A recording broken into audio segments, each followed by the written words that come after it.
excited to be here. There's been some great speakers so far, and I feel honored to be a part of that. So, like he said, my name is Travis Allen. I am a junior at Kennesaw State University right now. Like many of you, I'm a student, and I'm studying business management. And I'm also the president and founder of iSchool initiative, and I'm here today, like many other speakers, to share with you my journey of becoming a mobile learner and what it took to get where I am today. There we go. 3 things I'd like to talk about today. First, I'd like to talk about the birth of iSchool initiative and what led up to it. Second, if we have time, I want to talk about how I am a mobile learner and what that really means to be a student and a mobile learner. And last, I want to share with you 3 things that I've learned along the way that can change and shape our world. So, the journey. Like many of you, I was born in a different time period than many people. I was born and surrounded with technology. So I want to start from the very beginning of when I was born and just show you what kind of world this was. So I want to paint a picture, and I want you to put yourself in my shoes. For starters, I know it may be hard to see on this small screen, but here are some of the devices that were already out before I was even born. You have the Game Boy, the first cell phone. How many of you here ever owned the first cell phone? Anybody here? Nobody? Well, they were $4,000. So if you think $600 is a lot for a cell phone, imagine paying $4,000. So moving on, I was born in 1991 in Salt Lake City, Utah. And this was the beginning of my journey. Now, just going through the time period, as I was growing up, I was surrounded by companies that we all know today. Companies like eBay, Amazon, Yahoo, and even Google that was started in 1998. And all of these companies played a critical role in who I am today. In 2001, I was maybe 11 or 12, and I received my first computer. This was an amazing step in my journey. This is where I began to explore and connect with the world. Everything I've seen today has been about connecting with people. And this was my first experience about connecting with the world. Only a short year later, I received my first cell phone, and this was the beginning of my journey as a mobile learner. And this was also crucial within my story. Something else I like to talk about here, who here likes to play video games? A good amount of you. Everyone who's young and even older generations have started to love playing video games. One in particular, Angry Birds. I think it's one of the biggest selling games right now. But for me, online gaming was a great role of what I experienced in developing who I am today. So I played an online game called Star Wars Galaxies. Some of you here may have played it. But iSchool Initiative was not the first business I started. I started a virtual store in this game, became one of the first millionaires, and I had 30-year-olds working for me, and I was 14 at the time. Everything I learned in this game, where they told me I couldn't learn, played a critical role in my business today. Around the time that I was 16, I dove into the world of social media, Facebook, MySpace, something we're all familiar with. And now I was not just exploring the world. I was now communicating with it. I was a part of sharing what I knew with the world. And this was when I started collaborating and sharing my ideas rather than just gathering information. Then, in 2009, something changed dramatically. I received my first smartphone. And this was a key time in my life when I experienced something. And that experience was between my education and my real world. They were colliding. They were not on the same page. My education was starting to see computer labs, was starting to see some use of the internet and not really see anything with cell phones or mobile devices. And I want to play a quick video for you that shows where our education was in 2009. This is a documentary called Waiting for Superman. Since the 1970s, U.S. schools have failed to keep pace with the rest of the world. Among 30 developed countries, we rank 25th in math and 21st in science. The top 5% of our students, our very best, ranked 23rd out of 29 developed countries. In almost every category, we've fallen behind, except one. The same study looked at math skills and found in these 8 countries, the USA ranked last. But when researchers asked the students how they felt they had done, did I get good marks in mathematics? Kids from the USA ranked number 1 in confidence.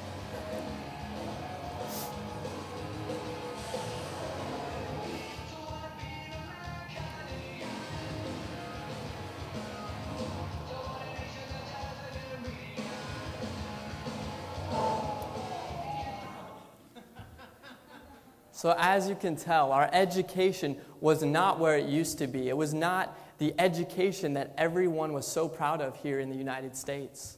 So this is where education was. And yet my real world was here.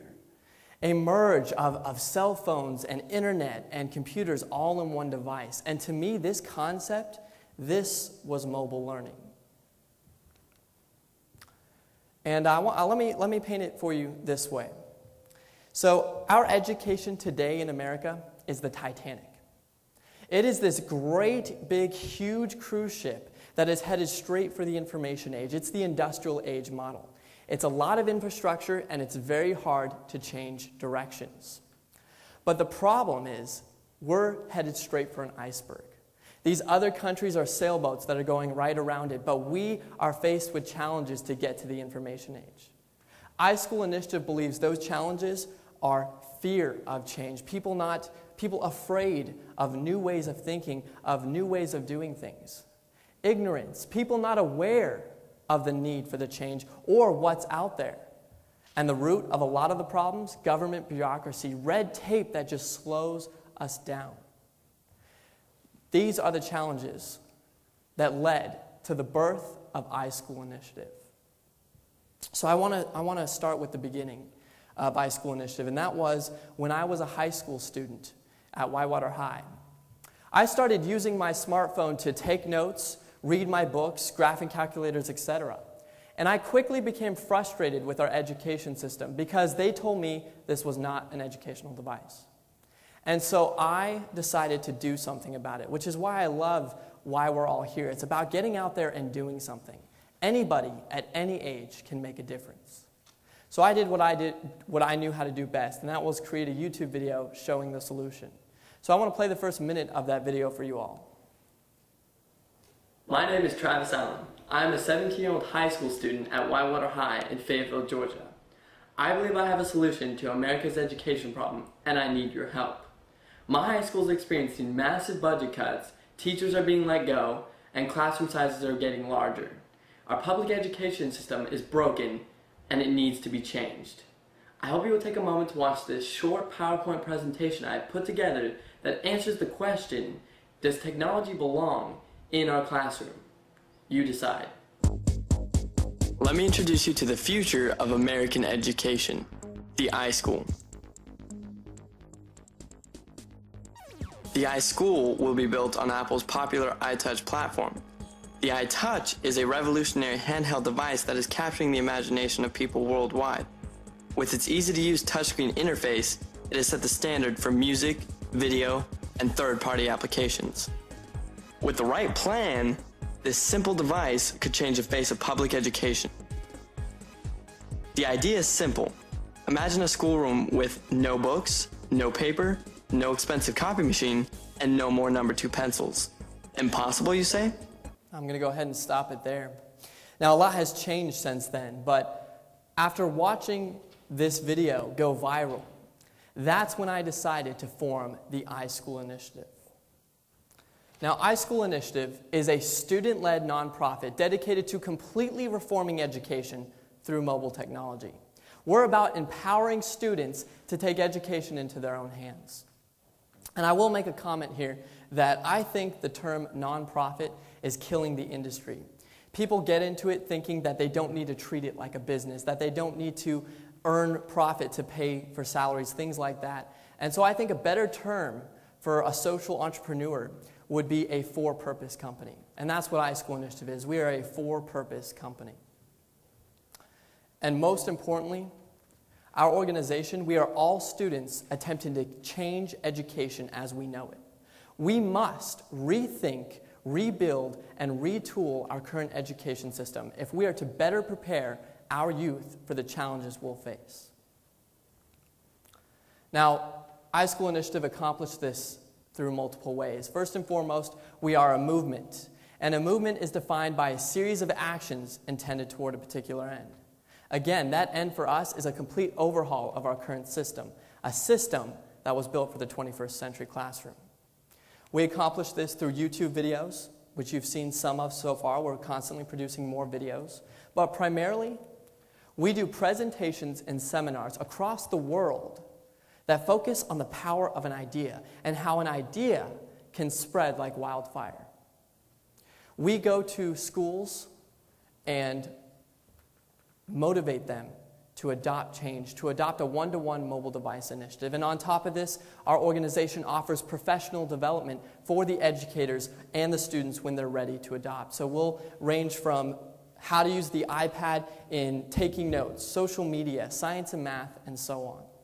And all of our presentations focus on this concept of find, filter, and apply. No longer in the workforce is it as valuable to memorize and hold everything up here. It is more valuable to be able to quickly find the right information and then apply it quickly. And so this is a concept that we talk about a lot. I want to play a quick video from one of my favorite movies. How many of you seen The Matrix? There we go, most everybody. One of my favorite movies. I just want to show a quick clip from here.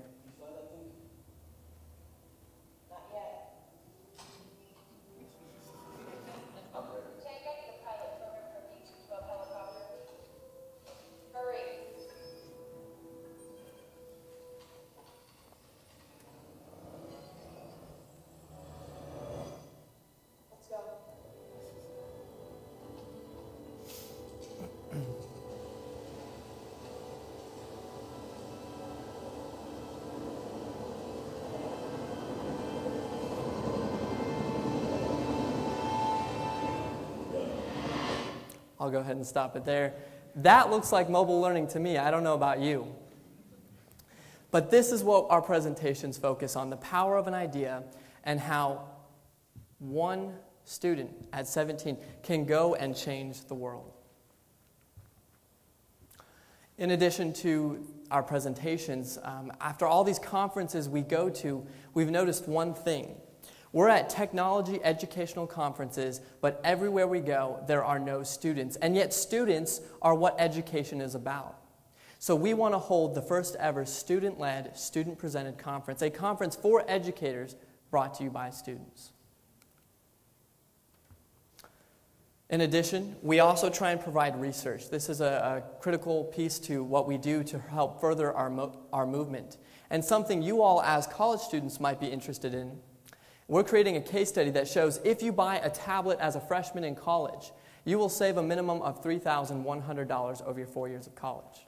Now, this is by going to e-textbooks, by using the graphing calculators, by going paperless. Everything we embody and are all about can actually save you and schools a lot of money. And I know I've saved thousands already.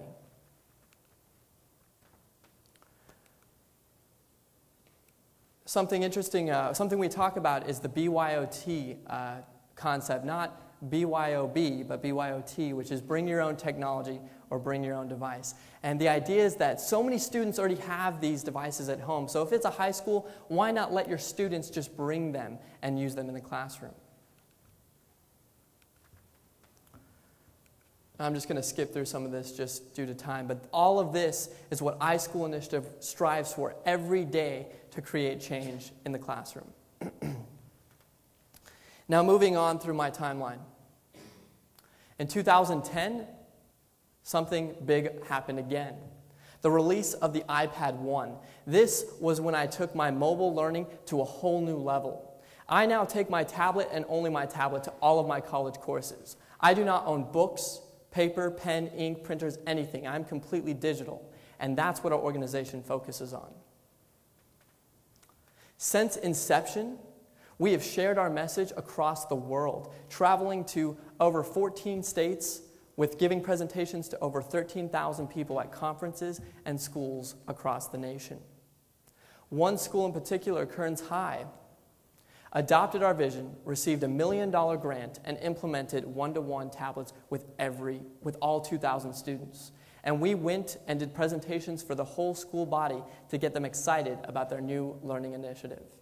I'm going to skip some of these results, but their graduation went up 10%, engagement skyrocketed, and overall, there was significant improvement.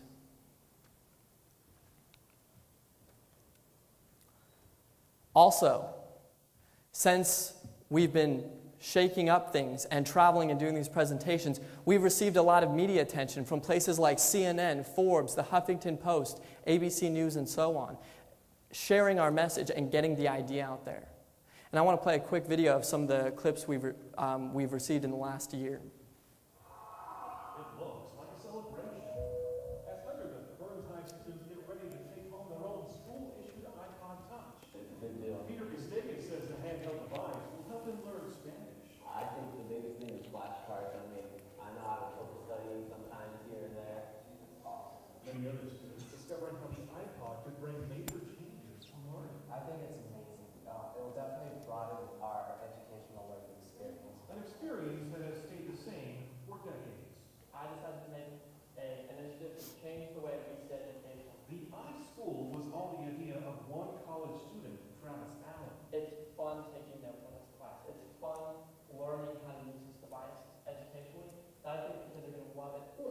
New tonight, imagine a school with no paper, no pens, or textbooks. Sounds unrealistic. Well, one group of college students says it's the future of learning. Here's Annette Souza with all the details. Let me introduce you to the future of American education, the iSchool. With one post on YouTube, Georgia high school student Travis Allen launched a revolution, the iSchool initiative. Frustrated with traditional teaching and learning techniques, he envisioned an education system that embraced 2 anni fa, quando Travis Allen l'ha lanciata, l'idea sembrava rivoluzionaria. Oggi è realtà in molti istituti americani. Si chiama the iSchool Initiative. And I'll go ahead and stop it there.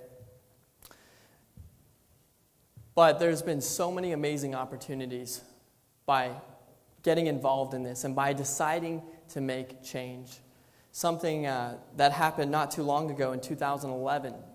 I was one of the Google Young Minds winners, and I had the privilege of attending Google's Zeitgeist. And at this conference, I met with the current world leaders and had discussions with them on where the world's headed.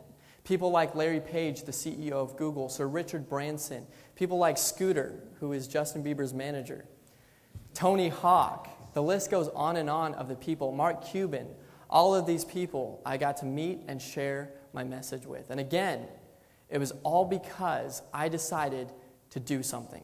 I decided to get out there and make change and not let age stop me from doing it. In December, my team and I had another amazing privilege of traveling to Tanzania, where we did presentations for thousands of students over there, inspiring them to rethink education and how mobile can transform their learning out there. And what's so amazing to me is while I was out there, I was on a safari, and I was 10 feet from a giraffe, and I had full 3G coverage on my phone. And that was just incredible to me. These people where I went to didn't have running water, they didn't have electricity, but there was one thing every single one of them had: mobile phones. Some of them charged their mobile phones with car batteries. They're really innovative over there. But they're leapfrogging us. They're skipping landlines. They're skipping laptops. They're going straight to the 21st century. And there is so much potential over there. And that's what I was excited about. Last week, my team and I were in Barcelona, Spain, speaking at the largest mobile world conference in the world. About 70,000 people were there. Every major mobile company was there.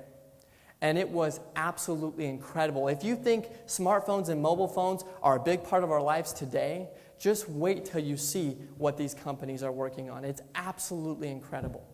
And I am so excited to be a part of it, to be a part of a growing industry and a growing movement for change.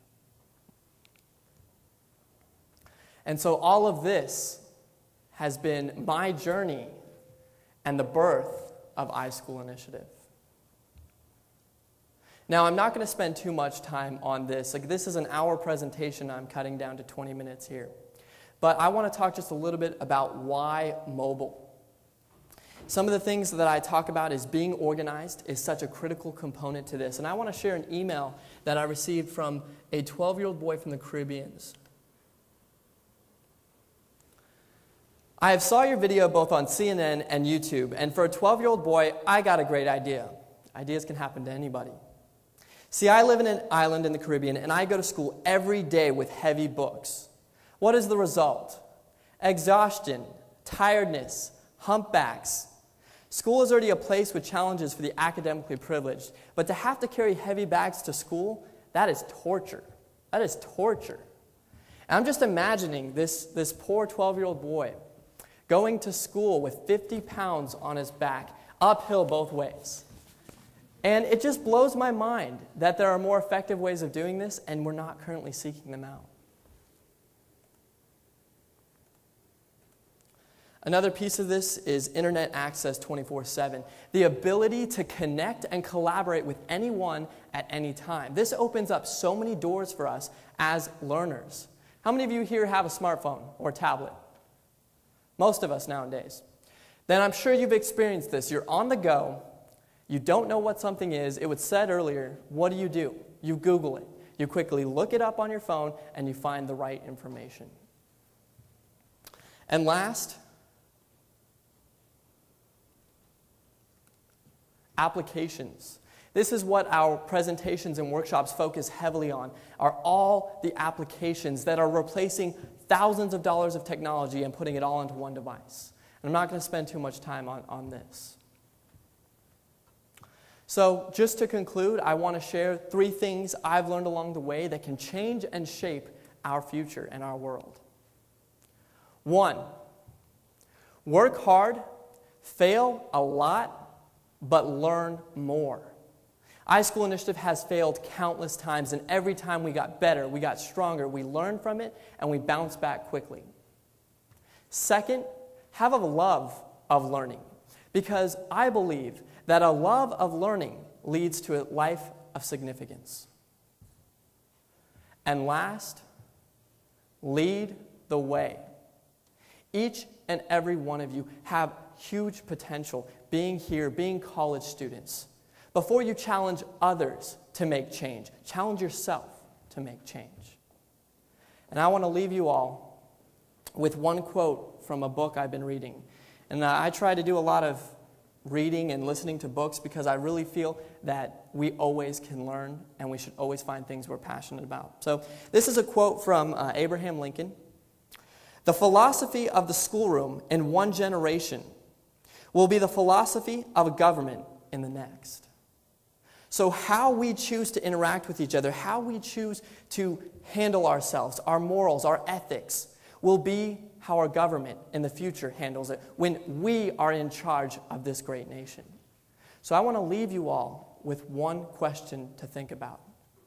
What will our generation be known as? Thank you.